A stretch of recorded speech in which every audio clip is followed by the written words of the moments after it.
I'm amazed how many people own stocks. They would not be able to tell you why they own it. They couldn't say in a minute or less why they own it. Actually, if you really press them down, they'd say, the reason I own this is the sucker's going up. I mean, that's the only reason. That's the only reason they own it.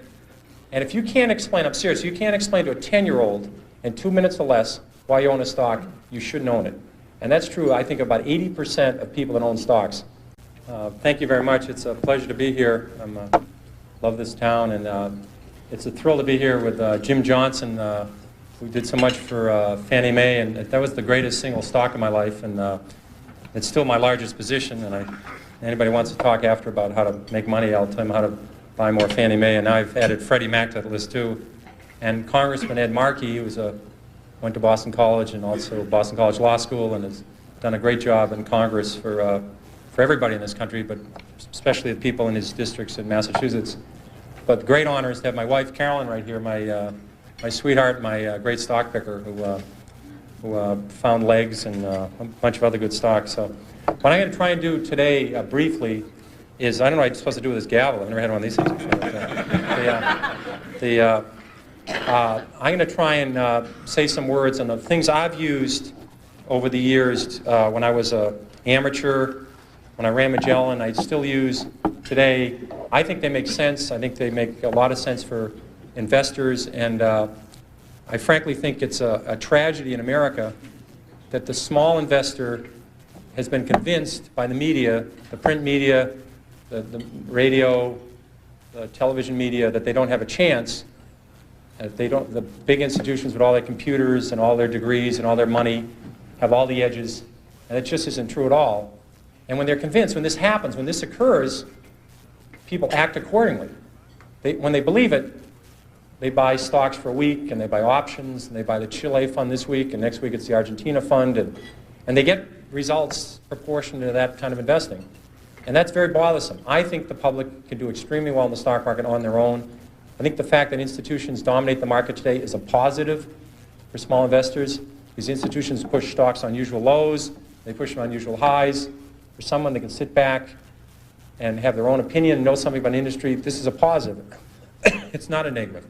So that's what I want to talk about. And the single most important thing to me in the stock market for anyone is to know what you own. I'm amazed how many people own stocks. They would not be able to tell you why they own it. They couldn't say in a minute or less why they own it. Actually, if you really press them down, they'd say, the reason I own this is the sucker's going up. I mean, that's the only reason. That's the only reason they own it. And if you can't explain, I'm serious, you can't explain to a 10-year-old in 2 minutes or less why you own a stock, you shouldn't own it. And that's true, I think, about 80% of people that own stocks. And this is the kind of stock people like to own. This is the kind of company people adore owning. This is a relatively simple company. They make a very narrow, easy to understand product. They make a 1 megabit SRAM, CMOS, bipolar risk, floating point, data I/O array processor with an optimizing compiler, a 16 dual port memory, a double diffused metal oxide semiconductor monolithic logic chip with a plasma matrix vacuum fluorescent display. It has a 16-bit dual memory.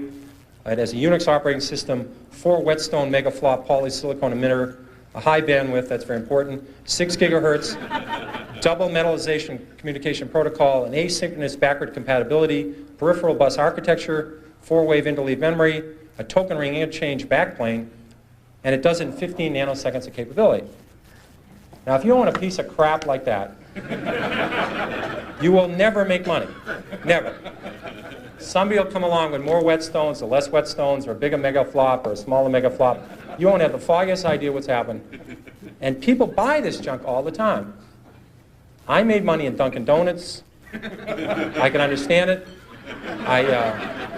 When there was recessions, I didn't have to worry about what was happening. I could go there and people were still there. I didn't have to worry about low-priced Korean imports. I mean, I just didn't have, I can understand it. And you laugh, I made 10 or 15 times my money in Dunkin' Donuts.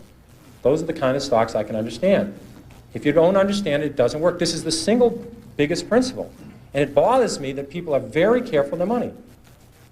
The public, when they buy a refrigerator, they get a Consumer Reports. They buy a microwave oven, they do that.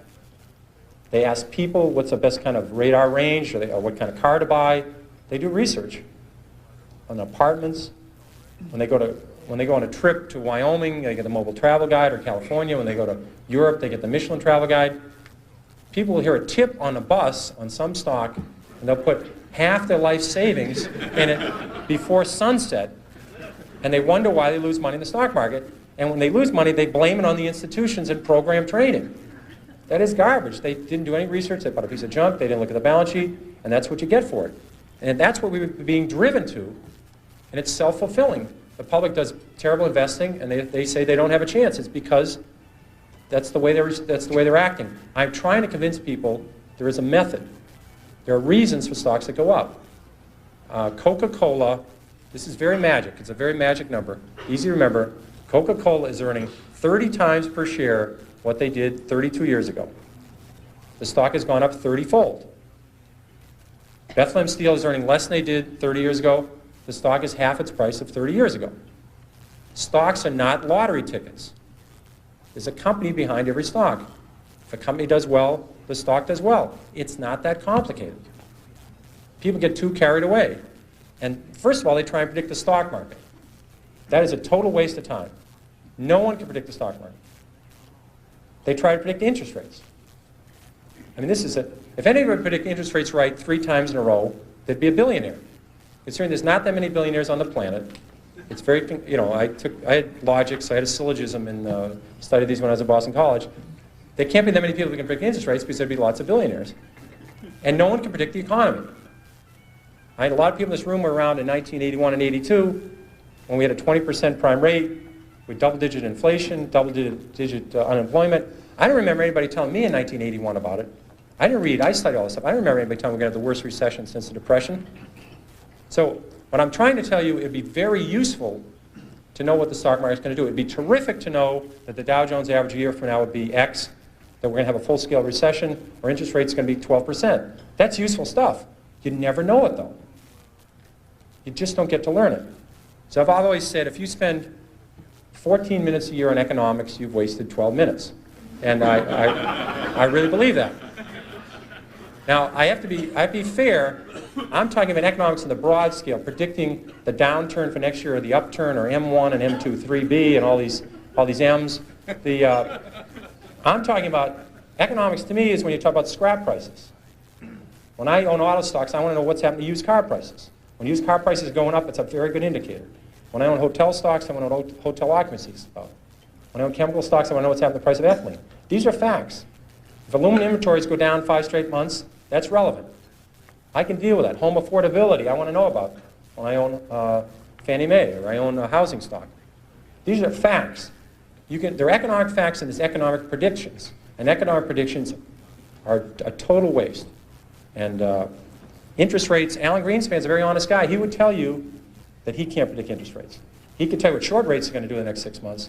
Try and stick him on what the long-term rate will be 3 years from now. He'll say, I don't have any idea. So how are you, the investor, supposed to predict interest rates if the head of the Federal Reserve can't do it? So I think that's, but you should study history, and history is the important thing you learn from. What you learn from history is the market goes down. It goes down a lot. The math is simple. There's been 93 years a century. This is easy to do. The market's had 50 declines of 10% or more. So 50 declines in 93 years. About once every 2 years, the market falls 10%. We call that a correction. That means, that's a euphemism for losing a lot of money rapidly. But we call it a correction. And so 50 declines in 93 years, about once every 2 years, the market falls 10%. Of those 50 declines, 15 have been 25% or more. That's known as a bear market. We've had 15 declines in 93 years. So every 6 years, the market's going to have a 25% decline. That's all you need to know. You need to know the market's going to go down sometime. If you're not ready for that, you shouldn't own stocks. And it's good when it happens. If you like a stock at 14 and it goes to 6, that's great. You understand the company, you look at the balance sheet and they're doing fine, and you're hoping to get to 22 with it. 14 to 22 is terrific. 6 to 22 is exceptional. So you take advantage of these declines. They're going to happen. No one knows when they're going to happen. It would be people tell you about it after the fact that they predicted it, but they predicted it 53 times. And so you can take advantage of the volatility in the market if you understand what you own. So I think that's the key to element. Another key element is that you have plenty of time. People are in an unbelievable rush to buy a stock. I'll give you an example of a well-known company. Walmart went public in October of 1970. 1970 went public. Already had a great record. It had 15 years performance, great balance sheet. You could have waited 10 years saying you're a very conservative investor, you're not sure this Walmart can make it. You want to check, you see them operate in small towns, you're afraid they can only make it in 7 or 8 states, you want to wait till they go to more states. You keep waiting. You could have bought Walmart 10 years after they went public and made 35 times your money. If you bought it when they went public, you would have made 500 times your money, but you could have waited 10 years after Walmart went public and made over 30 times your money. You could have waited 3 years after Microsoft went public and made 10 times your money. Now, if you knew something about software, I know nothing about software. If you knew something about software, you would have said, these guys have it. I don't care who's going to win, Compaq, IBM. I don't know who's going to win Japanese computers. I know Microsoft, MS-DOS is the right thing. You could have bought Microsoft. Again, I'm repeating myself, stocks are not a lottery ticket. There's a company behind every stock. And you can just watch it. You have plenty of time. People are in an amazing rush to purchase a security. They're out of breath when they call up. You don't need to do this. It's, you need an edge to make money, too. People have incredible edges, and they throw them away. I'll give you a quick example of SmithKline. This was a stock that had Tagamet. Now, you didn't have to buy SmithKline when Tagamet was doing clinical trials. You didn't have to buy SmithKline when Tagamet was talked about in the New England Journal of Medicine or the British version, Lancet. You could have bought SmithKline when Tagamet first came out, a year after it came out. Let's say your spouse, your mother, your father, you were a nurse, you were a druggist, you're writing all these prescriptions. Tagamet was doing an amazing job of curing ulcers, and it was a wonderful pill for the company because if you just stopped taking it, the ulcer came back. See, it would have been a crummy product if you took it for $1 and it went away, but it was a great product for the company. But you could have bought it 2 years after the product was on the market and made 5 or 6 times your money. I mean, all the druggists, all the nurses, all the people, millions of people saw this product. And they're out buying oil companies, or drilling rigs, It happens. And then 3 years later or 4 years later, Glaxo, even a bigger company, it's a huge company, a British company, brought out Zantac, which was a better, at that time, an improved product. And you could have seen that take market share, do well. You could have bought Glaxo and triple your money. So you only need a few stocks in your lifetime. They're in your industry. I think of people, if you'd worked in the auto industry, let's say you're an auto dealer the last 10 years, you would have seen Chrysler come up with a minivan. You've seen, if you're a Buick dealer, a Toyota dealer, Honda dealer, you would have seen the Chrysler dealership packed with people. You could have made 10 times your money on Chrysler a year after the minivan came out. Ford introduced the Taurus Sable, the most successful line of cars in the last 20 years. Ford went up 7-fold on the Taurus Sable. So if you're a car dealer, you only need to buy a few stocks every decade. When your lifetime's over, you don't need a lot of 5-baggers to make a lot of money starting with $10,000 or $5,000. So in your own industry, you're going to see a lot of stocks, and that's what bothers me. There are good stocks out there looking for you, and people just aren't listening, and they're just not watching it. And they have incredible edges. People have big edges over me. They work in the aluminum industry. I see aluminum industries coming down, inventories coming down 6 straight months. They see demand improving.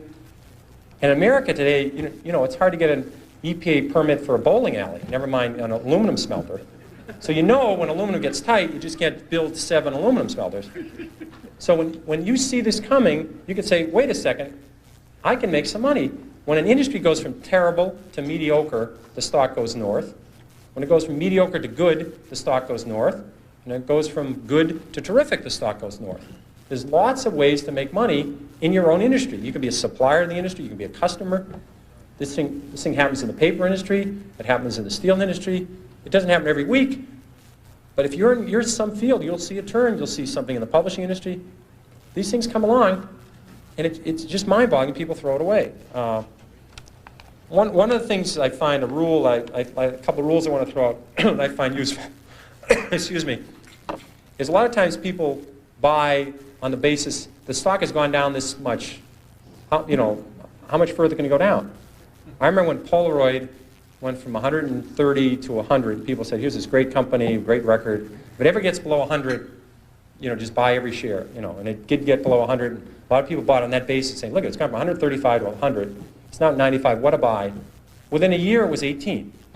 And this is a company with no debt. I mean, this is a company, it was just so overpriced, it went down. I did the same thing in my, I think my first or second year at Fidelity. Kaiser Industries had gone from $26 a share to 16. I said, how much lower can it go? It's 16.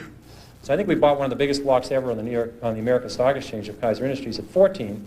I said, it's gone from 26 to 16. How much lower can it go? Well, at 10, I called my mother and said, Mom, you got to look at this Kaiser Industries. I mean, how much lower can it go? It's gone from 26 to 10. Well, it went to 6, it went to 5, it went to 4, it went to 3. And now, unfortunately, this happened rapidly, or I would probably be still caddying or working at the Stop and Shop, but it happened fast. So I was able to, it was compressed. And at 3, I figured out, there's something very wrong here because Kaiser Industries owns 40% of Kaiser Steel, they own 40% of Kaiser Aluminum, they own 32% of Kaiser Cement, they own Kaiser Broadcasting, they own Kaiser Sand and Gravel, Kaiser Engineers, they own Jeep, they own business after business, and they had no debt. Now, I learned this very early. This might be a breakthrough for some people. It's very hard to go bankrupt if you don't have any debt. It's tricky. Some people can approach that. It's a real achievement. But they had no debt, and the whole company at 3 was selling at about $75 million. At that point, it was equal to buying one Boeing 747. I said, there's something wrong with this company selling for $75 million. I was a little premature at 16, but I said, everything's fine, and eventually this will work out. And what they did is they gave away all their shares to their shareholders. They passed out shares in Kaiser Cement, they passed out shares in Kaiser Aluminum, they passed out their public shares in Kaiser Steel, they sold all the other businesses, and you get about $50 a share. But if you didn't understand the company, if you're just buying on the fact the stock had gone from 26 to 16, and then it went to 10, what would you do when it went to 9? What would you do when it went to 8? What would you do when it went to 7? This is the problem that people have, is they sell stocks because they didn't know why they bought it, then it went down, and they don't know what to do now. Do you flip a coin? Do you walk around the block? What do you do? Psychiatrists haven't worked so far. I've never seen them running in. The Psychological Psychiatry Fund, I've never seen listed for with the SEC to make it through as a mutual fund. So they haven't seemed to help. I've tried prayer. That hasn't worked. So if you don't understand the company, you have this problem when they go down. Eventually, they always come back. This one doesn't work either. People think RCA just about got back to its 1929 high when General Electric took it over. A lot of double knits never came back. Remember those beauties? Floppy disks, Western Union. The list goes on and on. People saying it'll come back. Well, it doesn't have to come back. Here's another one you hear all the time. It's $3. How much can I lose? I've had people call me up saying, I'm thinking of buying this stock at 3. How much can I lose? Well, again, you may need a piece of paper for this, but if you put if you put $20,000 in a stock at 50, or your neighbor put $20,000 at 50 into the stock, and you put $20,000 in at 3, and it goes to 0, you lose exactly the same amount of money, everything. And people say it's 3. How much can I lose? Well, if you put $1 million on it, you can lose $1 million. Just the fact that stock, this may be a reason to research a stock. The fact that stock is 3 down from 100 doesn't mean you should buy it. And in fact, short sellers, people that really make money in stocks, they don't short Walmart, they don't short Home Depot, they don't short the great companies, Johnson & Johnson. They short stocks down from 80 to 7. They'd like to short it at 16 or 22, but they figured out at 7 that this company is going to go to 0. They just haven't blown taps on this thing yet. It's going to 0. And they're selling it short at 7, they're selling it short at 6, at 5, at 4, at 3, at 2, at 1 1/4. And you know to sell something short, you need a buyer. Somebody has to buy the damn thing. And you wonder, who's buying this thing? It's these people saying it's 3. How much lower can it go? Now, here's a subject that you probably all talked about. Getting close. Getting close. All right, we'll drop that one out. It's getting very close, so everybody has to go somewhere. So the important thing is you can't get too attached to a stock. You have to understand there's a company behind it. You can't treat this like your grandchildren. You have to deal with the stock and say, I understand the company, and if it deteriorates, if the fundamentals slip, you have to say goodbye to it. If one rule you want to remember is the stock does not know you own it. This is a breakthrough. So don't get, you have to understand it and say they're doing well, and as long as they keep doing well, my best stocks have been my 5th, 6th, 7th year I own them, not my 5th, 6th, 7th day. So you have to understand that and stay with it. And then I'll switch through to my, my long shots. Avoid long shots. I bought about 30 long shots in my life. I've never broken even on one. The ones that are really bad are what we call whisper stocks. And if Arthur Levitt was here, he'd appreciate these stories. But these are the times that somebody calls you up and say, "Hi, Peter. How's Carolyn? How are the kids? And I'd like to talk to you about International Blivet." And what they have in this company is very good about the earnings. Earnings going to be very, they're going to be big, small. $3, $1 share. And they keep whispering. They say, "What are you talking about? I don't understand it." And these are, now either they're so surrounded by people they're going to run out and buy this stock because it's so exciting, or they think the SEC's listening in. They'll get a shorter term. You know, they'll get 6 months in the camp rather than 2 years in the camp. But whisper stocks don't work. And then I want to conclude with there's always something to worry about. If you own stocks, there's always something to worry about. You can't get away from it. What happens in the 50s, people were worried about the only reason we got out of the Depression was World War II. We got another recession in the early 50s. They said we're going to go right back into a depression. People were worried about a depression in the 50s, and they worried about nuclear war. I mean, back then, you know, the little warheads they had then, they couldn't blow up McLean, West Virginia, or McLean, Virginia, you know, or Charlestown. Now, all these countries that end in STAN, there's 9 of these STAN countries that have come out of Russia. They all have enough warheads to blow the world up, and no one worries about it. When I was a kid, people were building fallout shelters, and we used to have this civil defense drill. Remember this one in high school? You'd get under your desk. I never thought even then that was a particularly good thing to do. You know, they'd blow a whistle, somebody put on a hat, we'd all get under our desk, you know. But in the 50s, people wouldn't buy stocks, except for the 80s. The 50s was the best decade, the century of the stock market. And people wouldn't buy stocks in the 50s because they're worried about nuclear war and they're worried about recent depression. Then people, remember when oil went from 4 to 40 and it was going to go to 100 and we're going to have a depression? Remember that one? Well, about 3 years later, the same experts, now higher paid, oil's now at 10, and they said it was going to go to 4 and we're going to have a depression. And then the Japanese, remember how the Japanese were going to own the world? Remember that one? And that we're going to have a depression? And then about 2 years later, we're all worried about Japan collapsing. And this is the most absurd thing I've ever heard. There's a company with a 20% savings rate, incredible workforce, incredible productivity, and people were saying we're going to have a depression because Japan's going to collapse. And they had, you know, on their prayer list, they lowered Mother Teresa and crippled children, and they were praying for Japan at night. You know, it's unbelievable. I mean, the LDC debt. Remember the LDC debt? Remember that one? All these countries, all Chase had lent their net worth to Brazil, Chile, Peru, and all these other countries, and so and all the other countries. And LD said they were not going to pay it back, and we're going to have a depression. It always ends and we're going to have a depression. Or the Great Depression. We're going to have the Great Depression. I never could quite understand that adjective in front of depression, but the Great Depression, or the big one. The big one's coming. But all these countries, and now I understand, you know, these are called then they were called less developed countries. Now, we used to call them underdeveloped countries. Those are all wrong terms. Those are not politically correct. You have to call these emerging countries. You can't use less developed or underdeveloped because that's, in fact, the other day I heard the politically correct term for somebody that's overweight is laterally challenged. That's